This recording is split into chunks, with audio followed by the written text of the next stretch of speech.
So WAN concepts, I love them. I don't know about the rest of you guys. Do you want to do the branching out activity? Let's pause the video and come back to it. Okay. All of you guys on YouTube, you do the branching out activity too. Pretend like you're a medium-sized company and you're going to start branching out. And then continue on. So,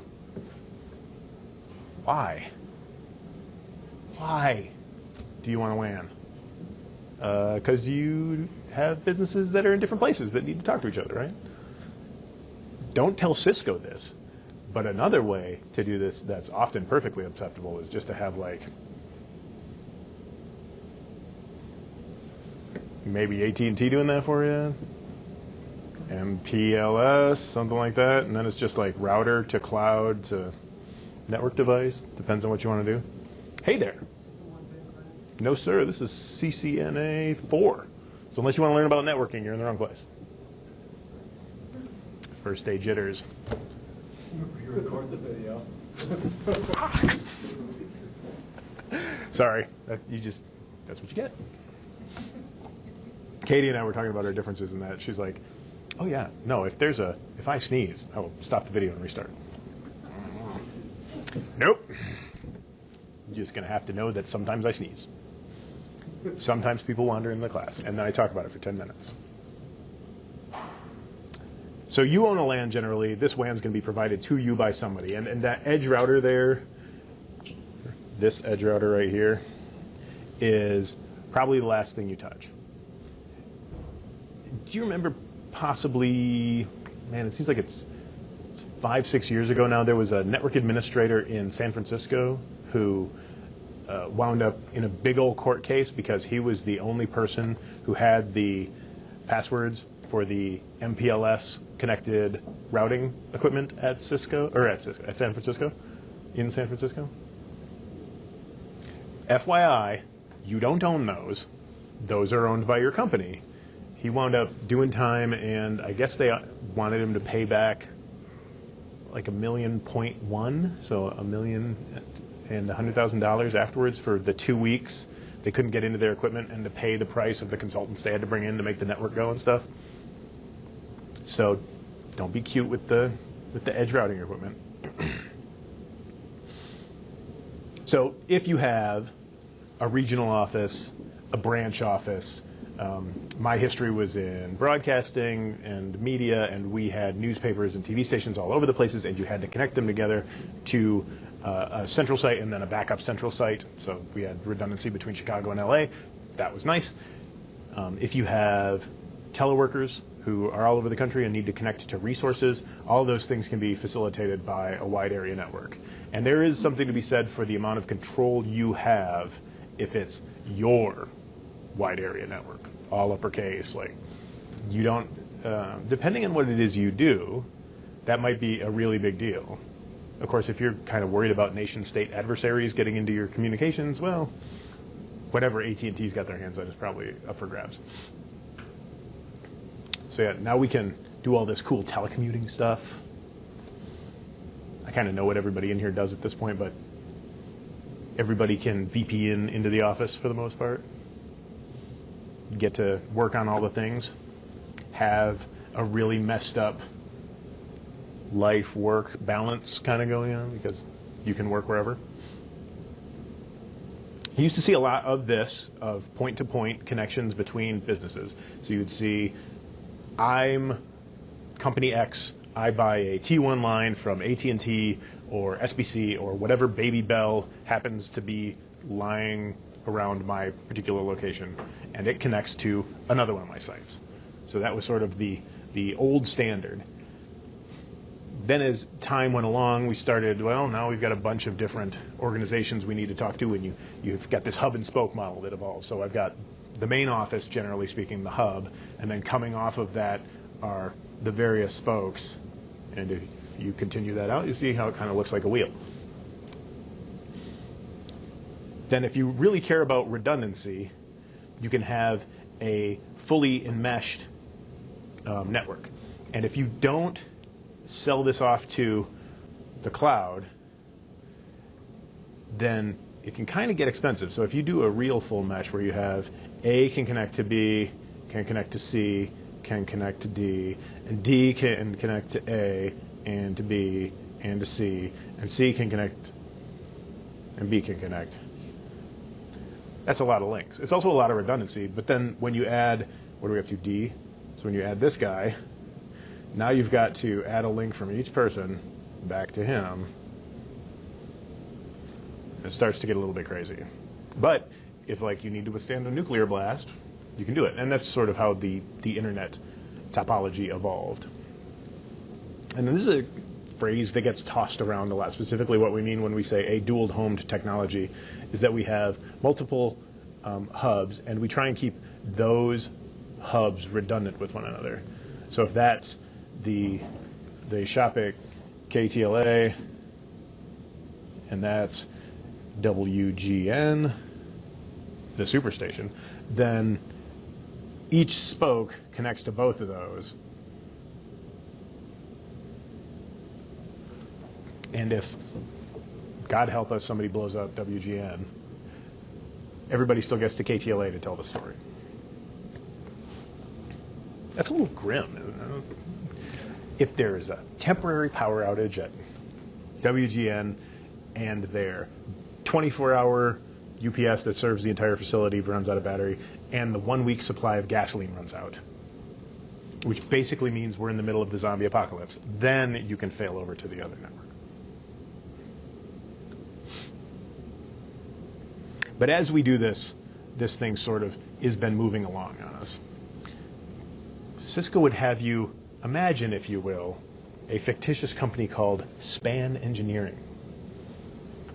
And their network requirements are going to change as Span Engineering grows from this small little one-office type of deal where everybody's working from a single place. So the Mrs.'s business was like this, you know, a handful of people, somebody doing accounting, somebody doing HR, payroll and whatnot, and somebody doing the actual business. That's pretty much, we have maybe a Soho router, you know, something that does all of the routing and the wireless, maybe all in one box, maybe not unlike whatever it is you've got at the house.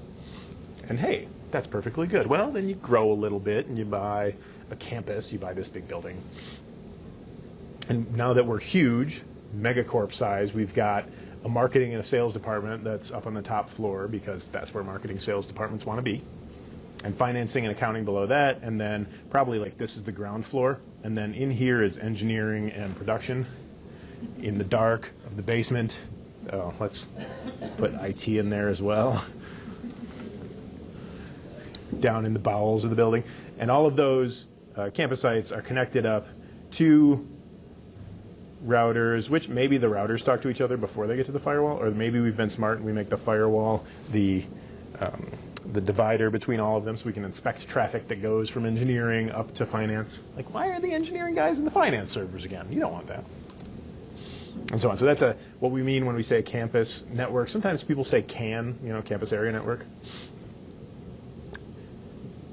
Oftentimes you'll have a main office and many branch offices. Think of any bank you've ever heard of, and you wind up with this sort of situation. This time they've said, hey, this is an internet WAN. So oftentimes this will be like an MPLS connection where you just basically, all of your edge devices are in your location. That's customer equipment, and then service provider provides everything else. And you don't really know about what's going on over there, and maybe you don't need to. Just give me an address, tell me how to connect, and we're in business. That works really well. It's a nice way to run your business. And eventually, if you have lots of offices, so now Span Engineering's blown up, and they are international, you've got this global enterprise network that's connecting to everything over the internet, hopefully using VPNs to keep everything nice and secure. Our telecommuter can get into the cloud. The branch offices and regional offices and home offices can all connect back to the central office using all sorts of secure internet technologies, and the world is a beautiful place. And now, no matter where in the world you are, you're connected back to Span Global Headquarters. They should have made it Evil Corp to kind of keep it hacker thing. All right, make sure you do the identifying WAN technologies activity. WANs tend to, but need not, exist on layers 1 and 2 of the old OSI model. So Ethernet WAN's popular these days, MPLS, VSAT, any kind of broadband you do. And then you've got the physical layer stuff, so what the specifics are of how that stuff is wired together are in there. Those are the kind of standards laid down by our friends at the TIA, the ISO, the IEEE. Tell us, hey, when I buy an HDLC or a PPP or, I thought they were going to get rid of these, or a frame relay connection from my internet service provider, they all agree on how those things are going to work. So I had started down this path a little bit.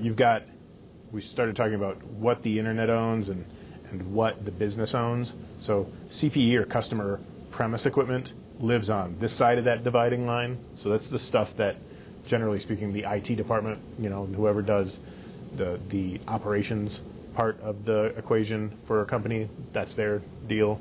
And then anything on the other side of it, that's a telephone call to the support people for whoever is your WAN service provider. And then behind the scenes, what's going on over there is they've got some local loop that goes to their central office, and that goes off to their network. So then you're into like big ISPs like Level 3 and now even the big service providers like Google and Amazon and those kind of guys have huge networks of their own that you can get into. These terms you'll hear kicked around. Data terminal equipment generally means anything on the other side of data communication equipment, so switches, routers, hubs, that kind of thing that the customer owns. And this terminology used to mean like that would be the T1 router in your business. But now it's a little different. So customer premise, data communications equipment, data terminal equipment. And this point we're talking about right at this junction box is our demarcation point. So that's when it stops being my problem if I'm the IT manager. And it starts being the nice people over there in AT&T or Ameritech, Southern Bell. Was Verizon a Baby Bell? I don't remember how that went down. So WAN devices include things like a T1 line, once upon a time, a dial-up modem. Probably not a lot. I mean, this type of setup where you have a phone bank of modems, I don't know as I've seen one of those in the last, I certainly haven't supported one in the last decade, but I did talk to someone who's like, yeah, mom's still on Earthlink or something via $1 a month dial-up. I was like, well, I guess it's a thing.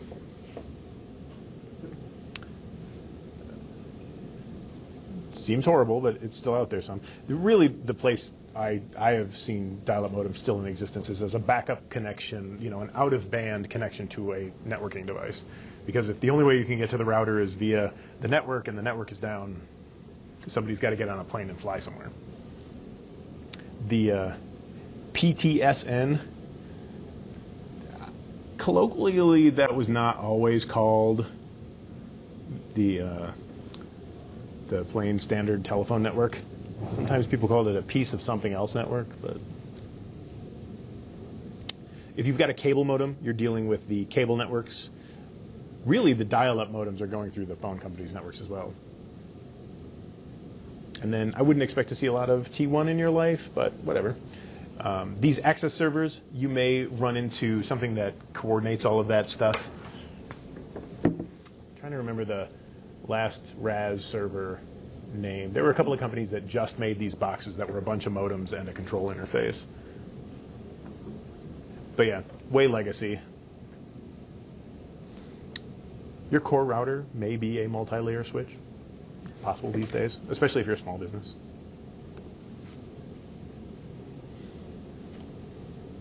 Ooh, circuit switching. So a circuit switch network is like the old phone networks that would establish a circuit and then it would stay a circuit the entire duration of the communication. So back in telephone days, that's what you would get. This phone A over here would connect to phone B through a circuit that lived there forever. So forever being the duration of the phone call. Oops, keep right-clicking on thing.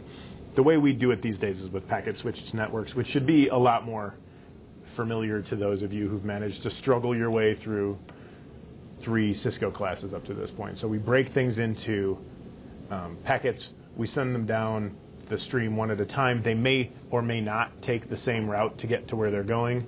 Once they get into the network, they may not be sending the one device may be handling data for multiple different things. So in this queue, there's stuff from server 1 going to server 2, but there could be a bunch of other junk going to a bunch of other places. And because it's a packet switched network, it is connectionless, generally speaking, so it doesn't care and can just throw things out. If it is connection oriented, it means that the packet is important. The destination needs to be identified in the packet itself.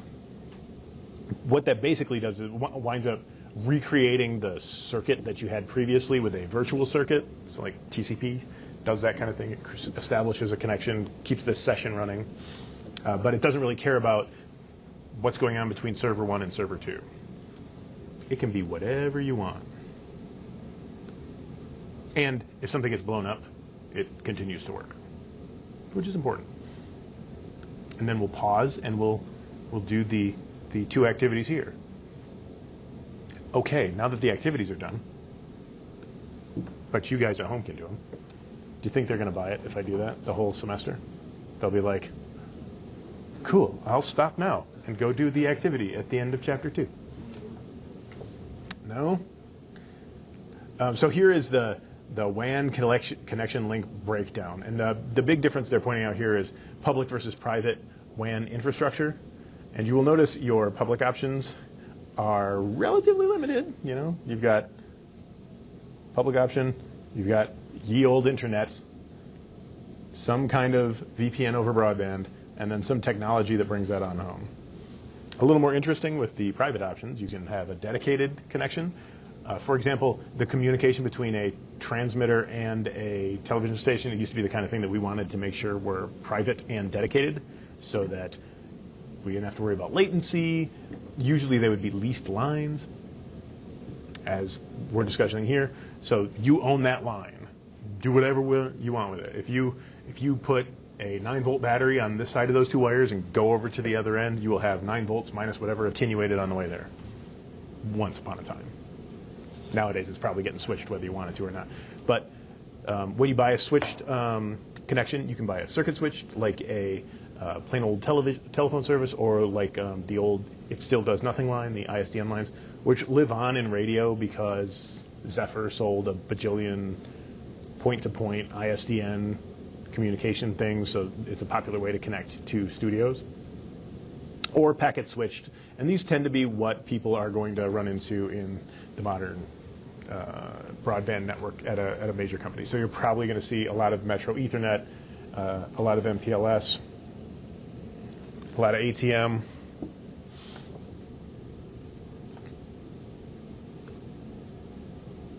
All of those things really doesn't matter what it is. Once it just, you know, if you think back to Cisco 1, this is the whole beauty of the layered approach to networking.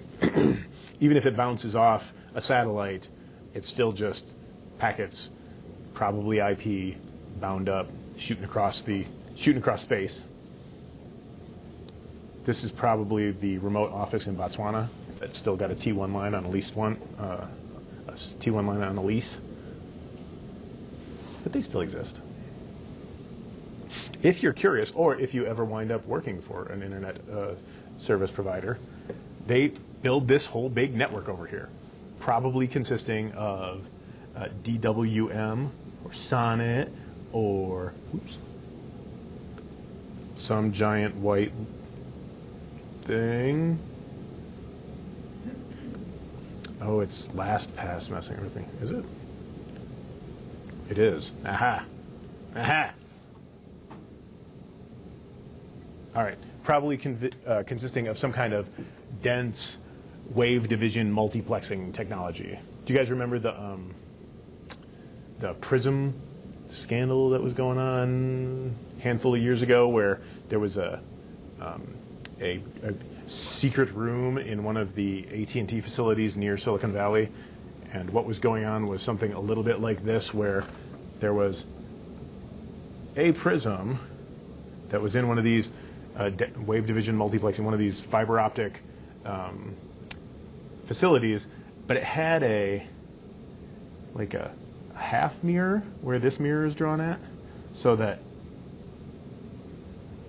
the data also continued on. And it's not like networking technology is to the point where one photon is an on or off bit. That's if the light gets split, it still works. And they were sort of wondering what was in that room that was on the other side of the mirror that was also getting the data that was going into Silicon Valley. And it was probably part of your government with an acronym that's only got 3 letters in it, if I had to hazard a guess. That was kind of the guess. But this stuff is one piece of fiber with a bunch of things in it. You can have up to 80 wavelengths, which, if you want, you can think about as the colors.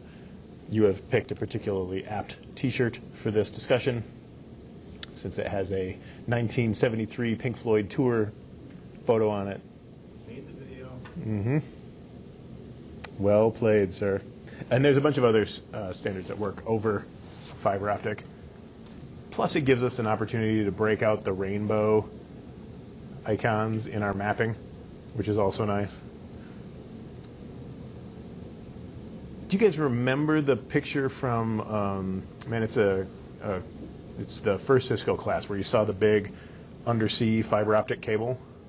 And it's this huge honkin' massive chunk of plastic and cladding, and then in the middle is one itty bitty fiber, and maybe 3 or 4 itty bitty fibers inside of there. But that's how we run these service provider networks that go under major bodies of water and continents, wire up Australia. And every now and then, they're just cables lying on the bottom of the ocean. Something happens, earthquake, tsunami follows.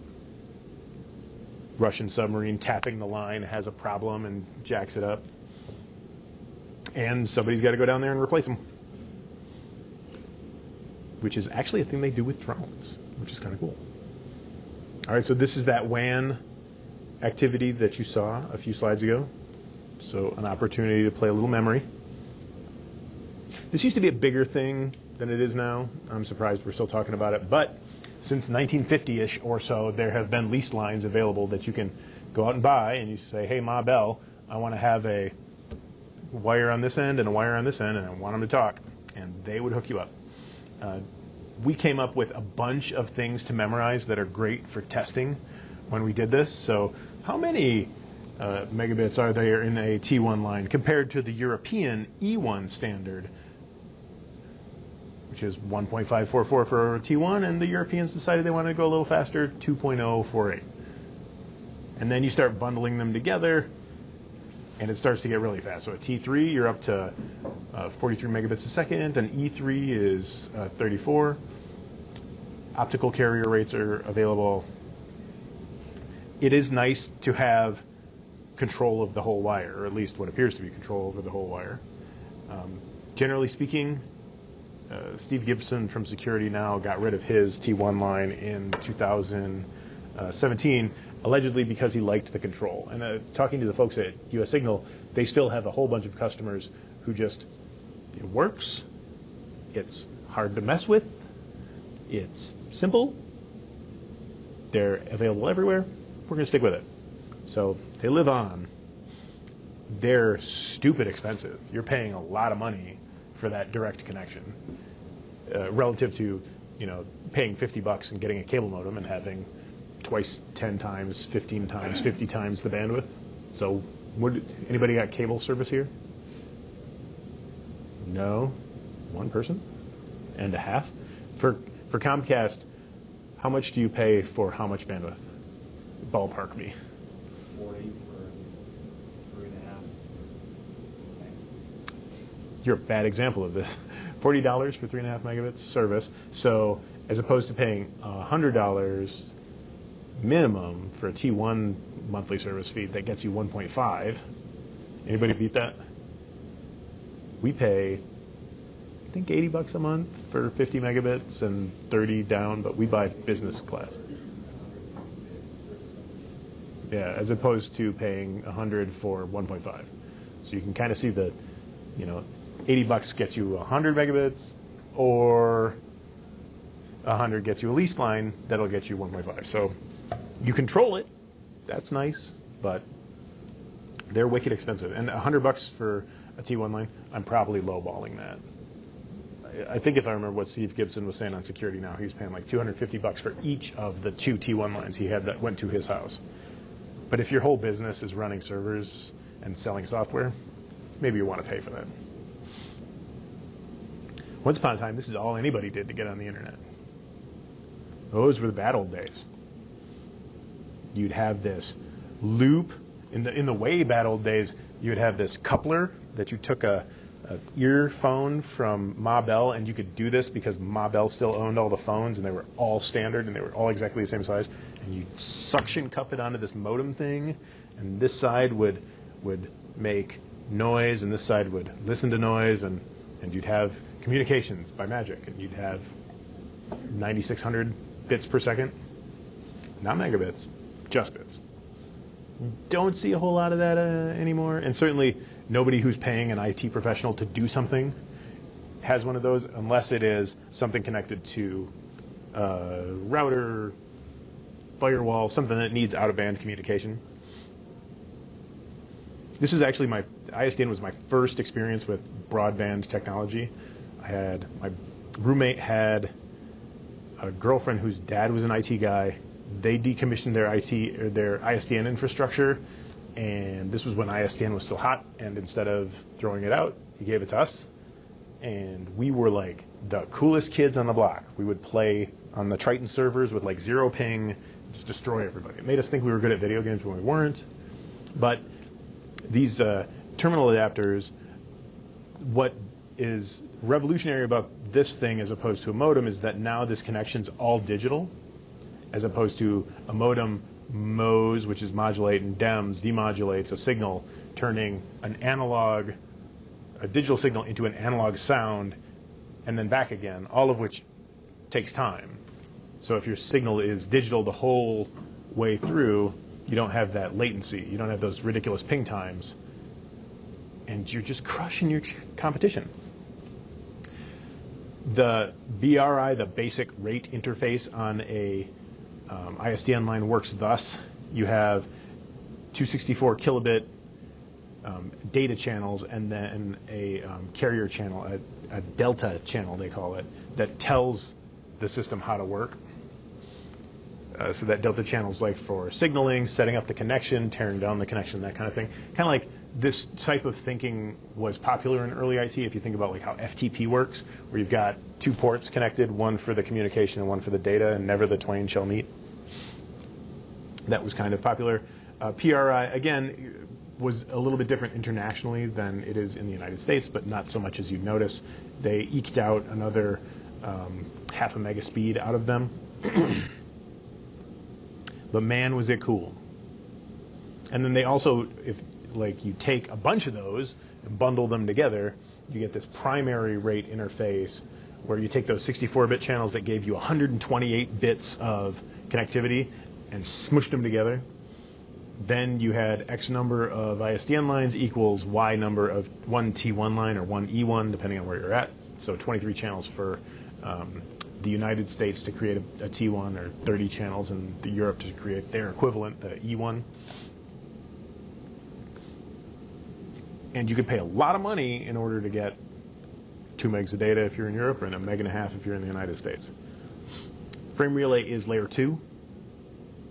And I am surprised we haven't pulled this yet, but we're going to leave it in there because, dang it all, a lot of people out there have frame relay cards for their switches and routers, and we are going to make sure those get used. But it allows a virtual circuit to be connected to let two DTEs talk to one another. So these guys can talk to each other based on that connection without having to worry about all this falderall going on in here. You're not selling a lot of those these days. Asynchronous transfer mode, on the other hand,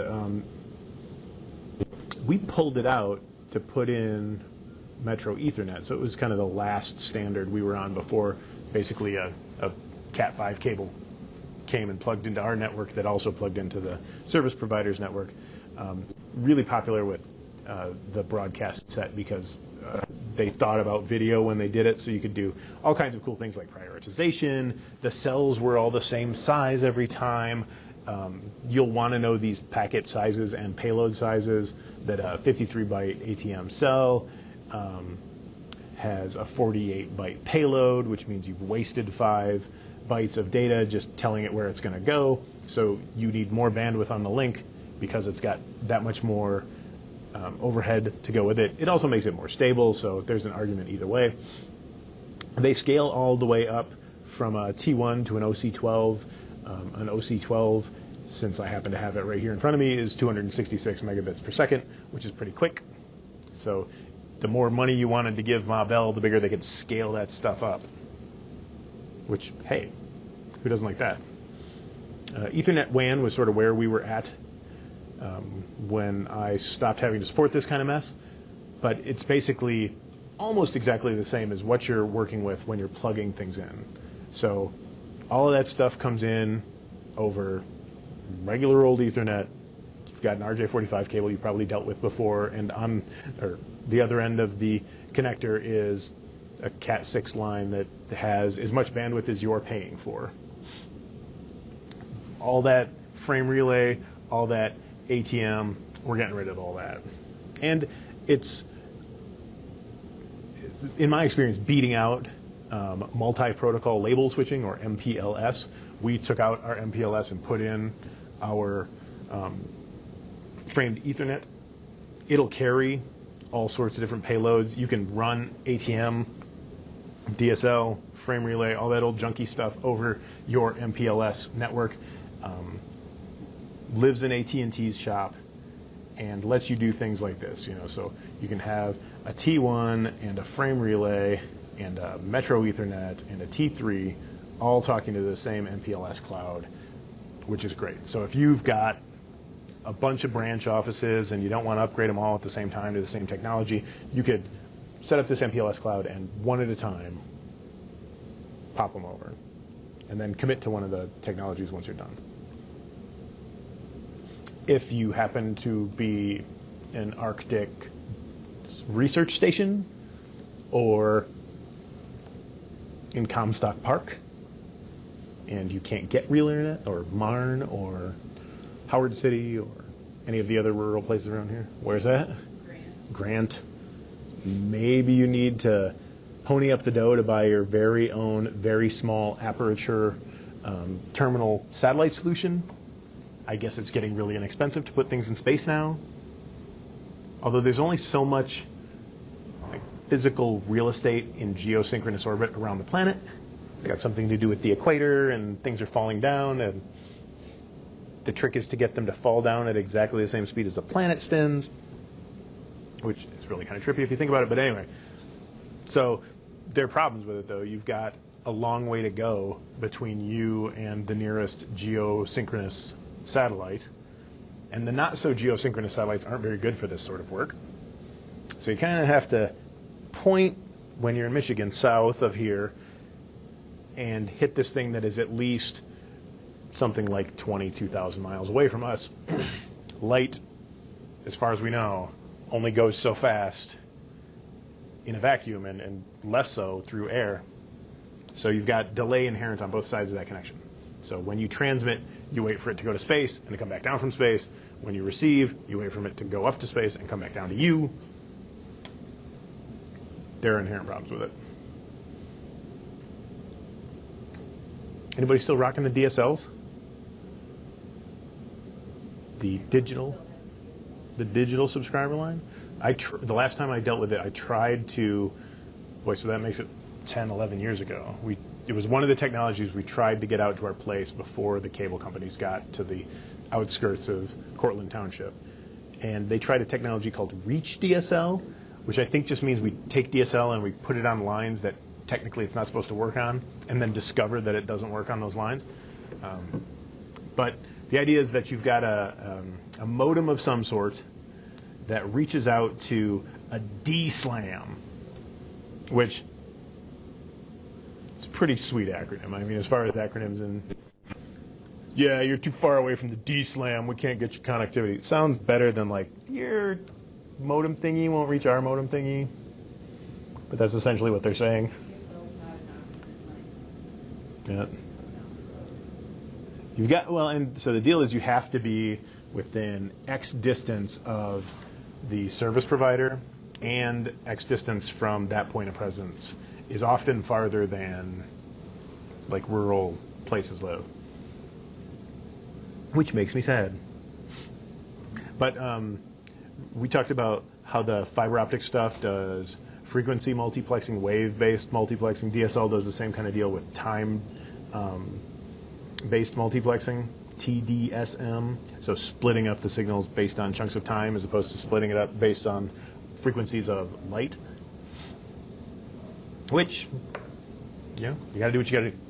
It lets you have multiple customers using the same wire without bumping into each other, which is great. I don't think DSL is a popular choice for ISPs, departments to support. Cable modem's the same kind of deal, except the cable companies had an advantage over the phone companies in that they had fatter wires, and eventually the physics of the situation comes into play, and it is beneficial to have more space to send more data down. As if you're all doing electrons.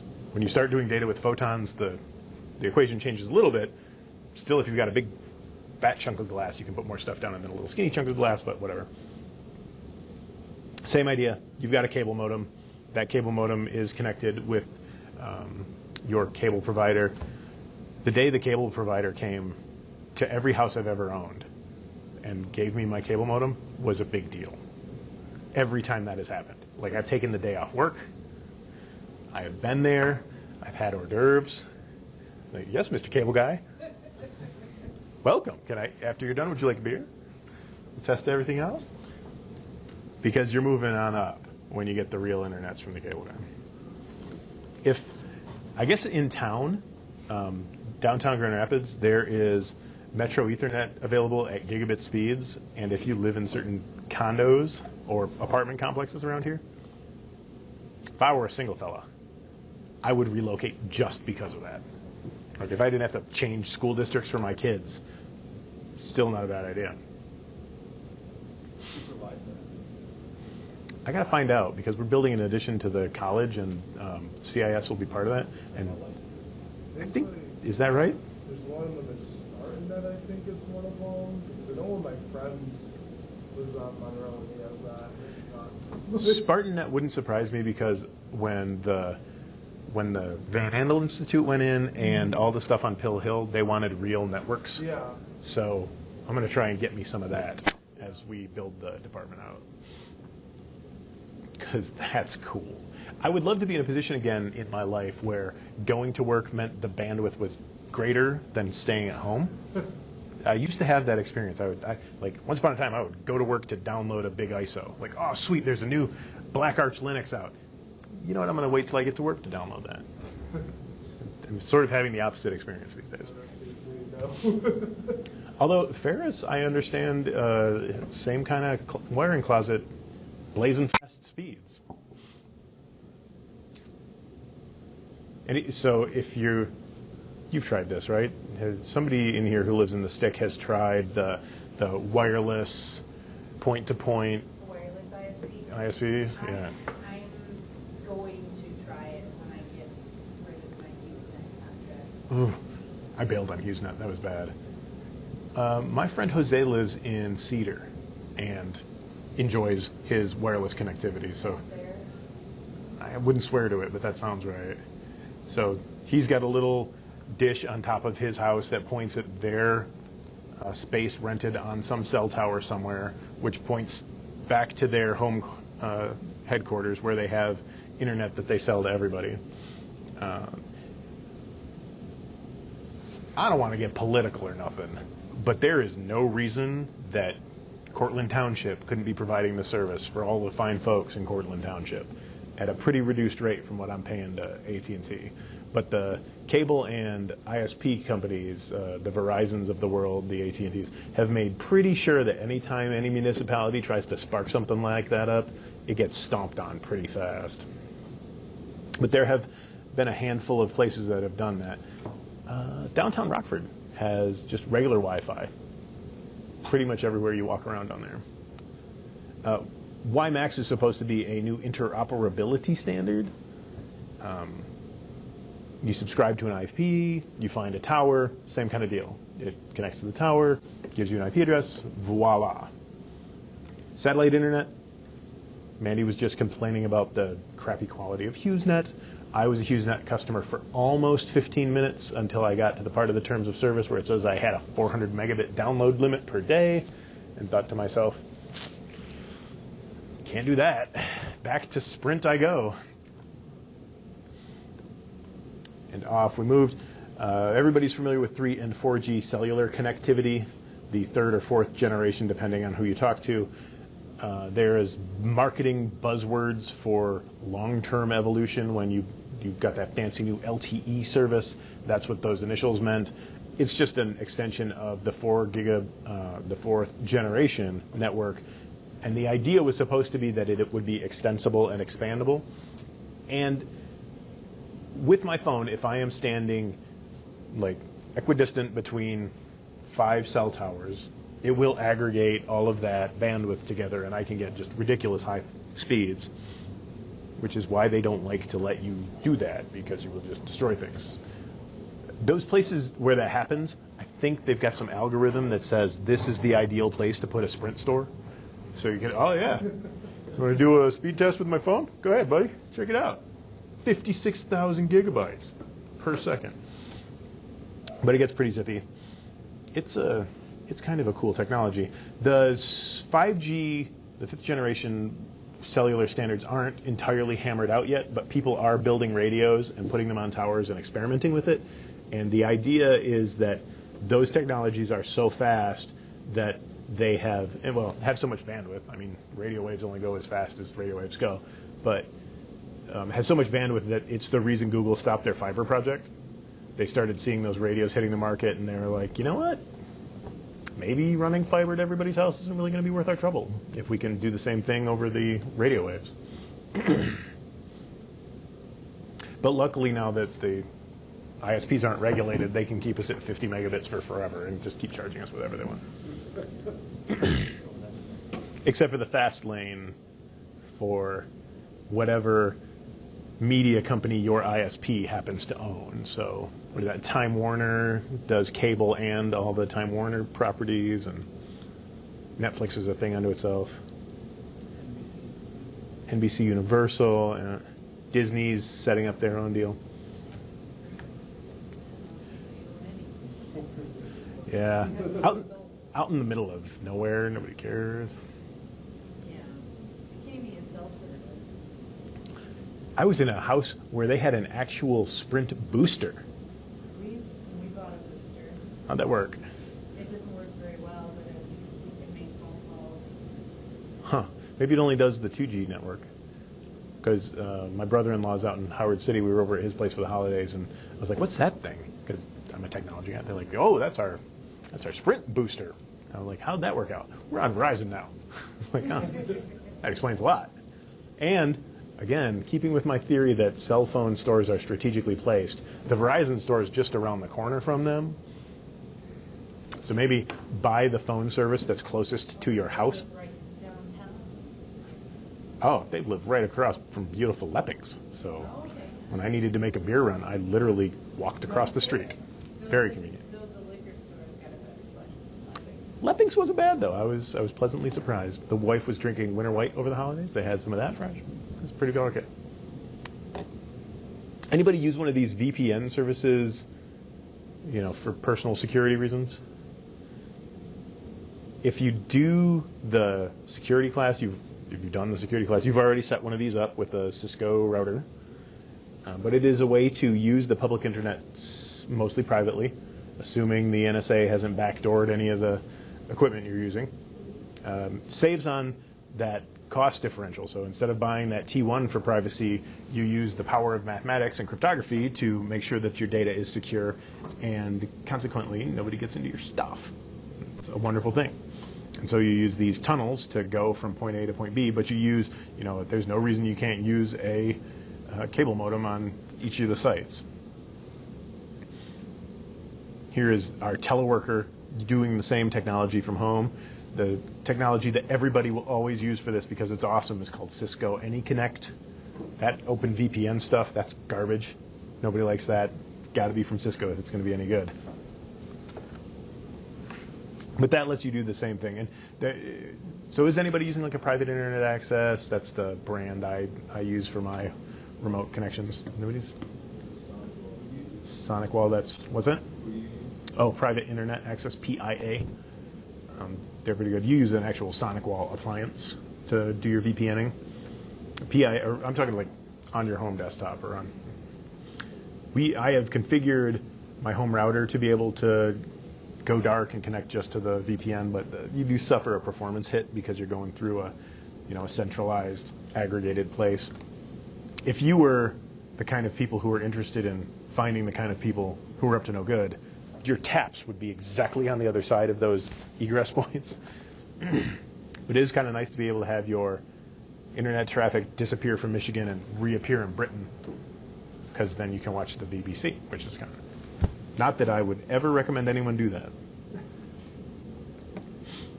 So when making these decisions, what kind of WAN link do I need? How much money am I willing to spend on it? Do we need internal and external people? If it's all internal, maybe we can get away with just owning our whole infrastructure. If business partners need to get to it, we're going to need to think beyond that. How do we handle access? Who's going to deal with it? If you're span enterprises, when they get to the point where they're a global enterprise, you got to start thinking very hard about all of the geographic issues, and all of a sudden, back in the day, the difference between a 2 megabit E1 line and a 1.5 megabit T1 line started to become something you actually sort of needed to worry about. And then requirements for these networks. Most of us these days are not going to run into a lot of greenfield organizations where you're starting something up from scratch. So you'll probably have a pretty good idea of what the business requires because you've got historical data to go back and look at. My Security Onion router box at home has Security Onion, not Onion router. I just conflated those two things. My Security Onion box at home has like 30 days of packet capture and historical data on it. So I really know what went on my network. And based on that, I could say, well, we're starting to top out the 50 megabit service. Maybe it's time to plunk down the dough to get the 100 megabit service. So you can learn all of this stuff historically. Good luck to you if you're starting a greenfield business where there's a huge startup. You have to like compare similar businesses to yours and benchmark them, figure out what they are doing. And then I love that Cisco puts this in. I hate that they put it in last, but what are the security requirements that you're supposed to be thinking about for this WAN connection? T1 line is really, really secure unless you're fighting against the kind of person who can tell AT&T to put a tap on the wire, which hopefully nobody here is. So those are the questions. Should it be private infrastructure? Should it be public? Switched? Dedicated? You got to have some really specific needs to justify paying for a dedicated network connection these days, with the switched options being really, the knock on them used to be reliability, but that's not such a big deal anymore. If you're going public, you need to think about encrypting all that traffic. And then if you have an appliance like a SonicWall, or since this is a Cisco class, the beautiful ASA advanced security appliance, which can also do a VPN, or the crappy router VPN that you can do with any Cisco router with the security license installed. What kind of connection are you going to use? And then when you start answering the what kind of VPN connection do you have to answer? You get to decide what kind of public key crypto am I going to use? What kind of private key crypto am I going to use? Am I going to use hashing? And like you can get down into all those nitty-gritty, fiddly details. And then some of that's going to be determined by, if I'm Span Enterprises and we're all over the globe, what's available in Botswana and what's available in Toronto and what's available in Chicago, wherever it is you're connecting things to. So they would have you go through and look around at all those different options. Also, if you have a modular Cisco piece of equipment, you can buy something that plugs into it that will talk to all of those things.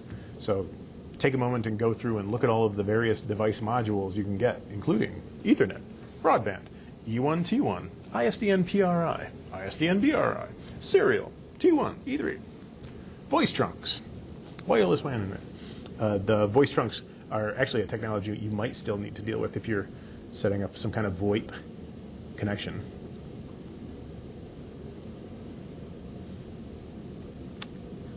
So that's that. Those are your WAN options, ladies and gentlemen.